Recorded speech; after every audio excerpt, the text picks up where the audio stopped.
Welcome back to the channel, and in today's video I decided to travel just outside of Krakow city and went to one of the most important heroic figure mounds that is visited by many across Polish and tourists alike, which is Kosciuszko's Mound.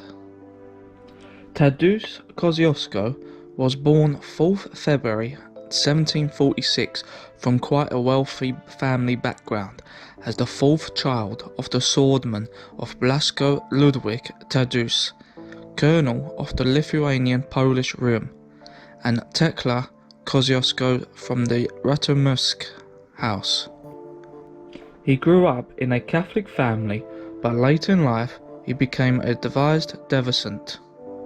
In 1755, Tadeusz and his brother Joseph began their studies in college in Loboswas, from which by the 1760, due to family issues, mostly it came down to the death of his father in 1758 and the deterioration materials of their home, both of them returned home. Joseph was passed down with the value of assets, while Tadeusz chose a military lifestyle. He joined the cadet corps of the night school on 18th December 1765 and established himself very quickly within the role. It was mainly down to supporting and prepare the staff of officers, enlightened the people, inform progressive and good citizens. Tadeusz managed to stand out away from the others. Here he studied history of Poland, become a philosophy expertise, while learning numerous of languages such as Latin, Polish, French and German. As well, striding himself to increase further studies like law, economics, geometry and a merger. He fell in love with France and its culture and arts. He went there with a colleague of his from the night school in 1769 to begin the further studies in military school. Only stayed there approximately 5 years when the revolution occurred and he left to head back to Poland. When coming back to Poland, Kosciuszko returned in summer of 1774 and soon realised there weren't going to be any recruiting in the army republic since the first partition of Poland. Only 10,000 troops across the state. In the family estate was hosted by his brother, and the martial plans burnt to the ground because he had no property. By autumn of 1775, Tadeusz went to Dresden. It was his intent to join the Saxon court or to become an army of the elector there, but soon was rejected. So instead, he took a further trip to Paris, where he learned about the colonial wars in America. This grew into hearing the success of America taking back their lands from the British, of which he soon will embark his next adventure. It was roughly around June 1776, Tadeusz set sail from the port of Le Havre in France to endure the long, exhausting 2 months of journey across the Atlantic that involved numerous dangers and navigation. By the time he completed his travel to America, he had one thing set on his mind, was to become an important battle figure within the army there. This would include him becoming an army engineer. At his arrival in Philadelphia on September 24th, 1776, his first tasks would become developing a fragment of the city's fortification, the Delaware River region. He then worked throughout the winter of 1776 on the fortification of Philadelphia. In spring 1777, Kosciuszko was sent to the northern borders near Canada and fortified many defences under General Horatio Gates. This resulted the victory of Battle of Saratoga, and soon after was made to convert his engineering skills on West Point Fortress on Hudson River, which got the attention of George Washington for his dedication work. Within time, Tadeusz decided to go onto his own authority, heading towards the southern region of America. of which wins countless battles and getting the promotions to the high-ranking general of the brigade, and a recognition he deserved from figures likes of Thomas Jefferson and Little Turtle from the native tribe. This would prove vital in the years to come when he goes back to Poland. On 15th July 1784, Tadeusz set sail back to Poland, which he arrived in August that year to settle his family lands and disputes from the rival families. He settled down in a town of Sosnowitz. Most of his family asset lands lost by his brother Joseph, but was helped from his sister Anna, which secured his lands back to him. It will still be a struggle of the profits and waiting on the back payment from the American military he did. The Great Sem of 1788 to 92 was introduced many of the reforms, which included a build-up army of the Commonwealth to defend the borders of such invasions which soon to happen in time. Kosciuszko managed to return to Warsaw to create further proposal plans that would involve a far much superior militia force. With a failed attempt the first time, he was directed towards a major general rank that was given to him in October 1789. The following year, in 1790, he received a salary of 12,000 zloty a year, which ended his financial difficulties.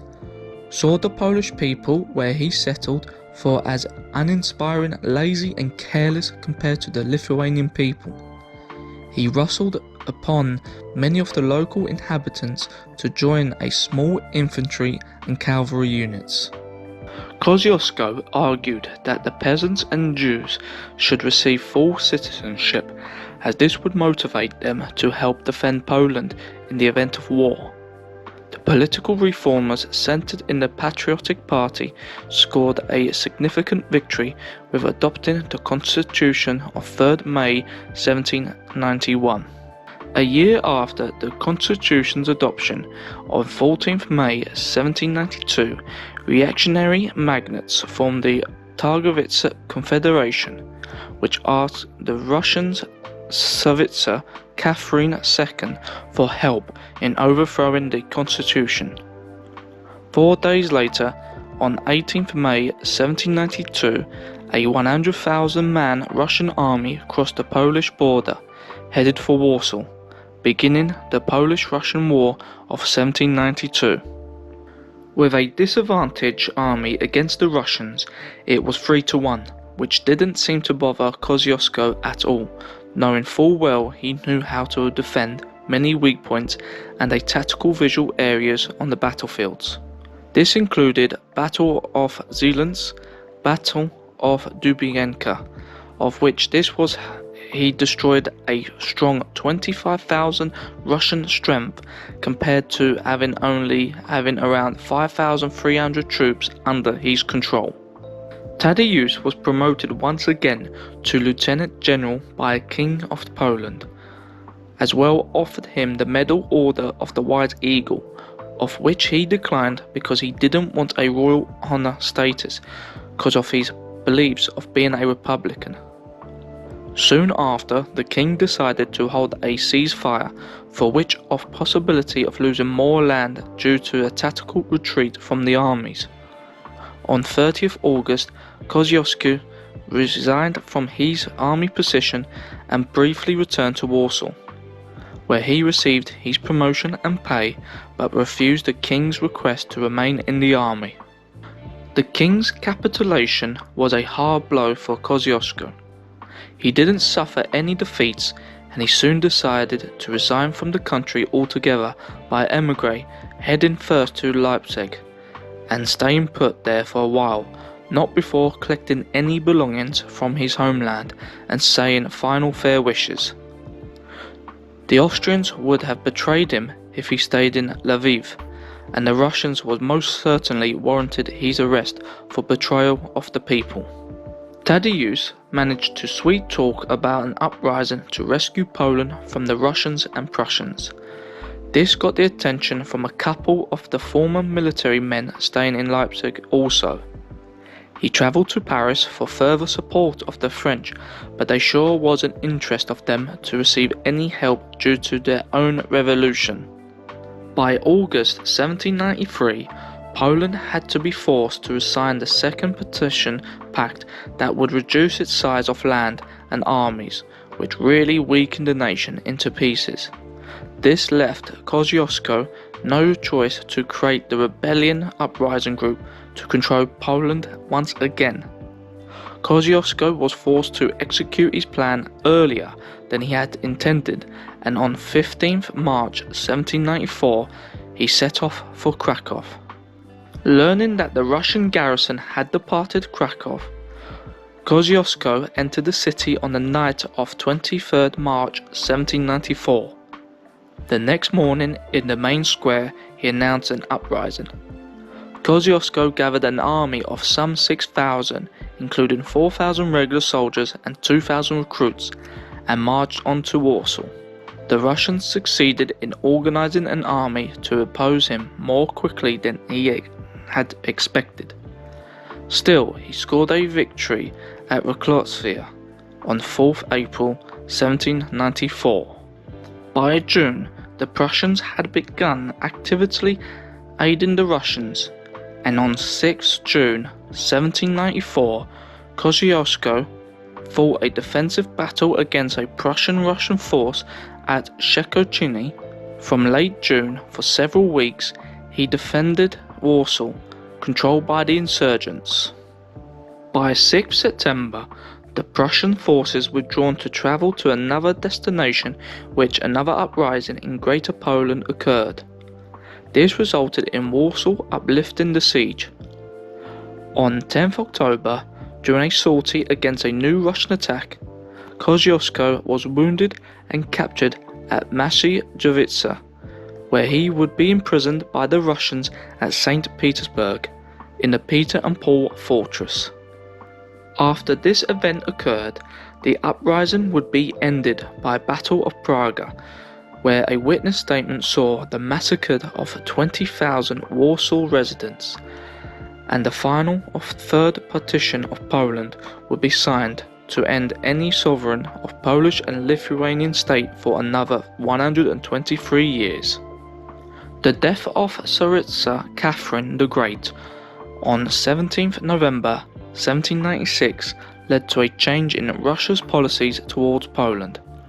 On 28th November, Tsar Paul I, who had hated Catherine, pardoned Kosciuszko and set him free after he had tendered an oath of loyalty. He would leave from Stockholm and London to travel back to America, of which the federal government at the time will not trust his instance of being there.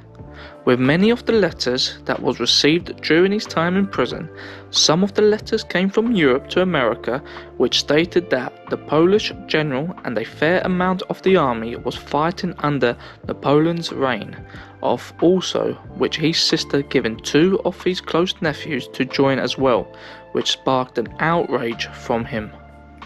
He soon went to see Vice President Jefferson to help him secure a false passport and one more time leave America for good. But before Tadeusz does, he sells off all his assets and lands to help the people in the States. He would receive gratitude from the American people after his death years to come. By the time Kosciuszko arrived back to Bayonne, France, in 28th June 1798, he soon established a society of Polish Republicans as he was cancelled out from the original group that was set up by Talleyrand. He refused to be part of the Polish legions that were set up by Napoleon's French forces. He eventually met up with him in 17th October and 6th November 1799, but they weren't at an agreement. Who Napoleon thought Kosciuszko was a stubborn fool, that Poland would never go back to its status form. In 1807, Kosciuszko settled in a chateau de Baville near La Ginevra to distance himself away from politics. When Napoleon's forces reached as far close to the Polish borders, Kosciuszko insisted and wrote him a letter to declare a safety passage and have a democracy parliament stating Poland's existence. However, it was declined, and therefore a Duchy of Warsaw was created, in which Napoleon offered him to become a member of which of course Tadeusz didn't want to know due to the lack of size of Poland's territory. After Napoleon's fall, he soon met up with the Russian Tsar Alexander I to discuss a further alliance within the Russian and Polish state. However, after false promises, it showed a much smaller size of lands that the French offered previously. Kosciuszko called this a joke. On 2nd April 1817, Kosciuszko allowed the peasants to become free in his remaining lands in Poland, but Tsar Alexander wasn't pleased and disallowed this.